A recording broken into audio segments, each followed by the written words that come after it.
तो અહીંયા જે બધા પીસી નું કામ કરે છે ને એટલે ગાડી ની અંદર કામ કરે છે બરાબર ગાડી માં અલગ અલગ ચેક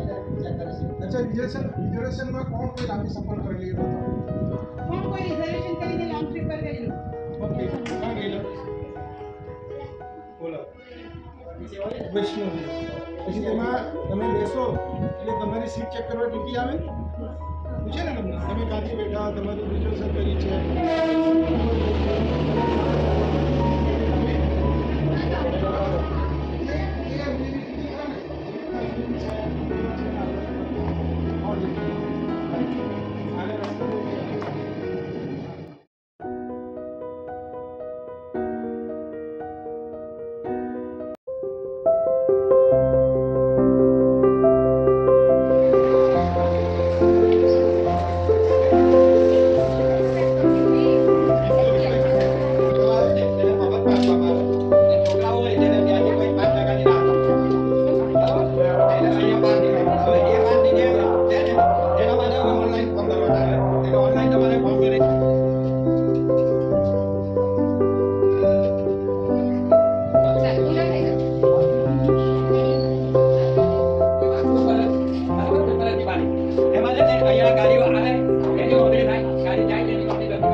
Kemarin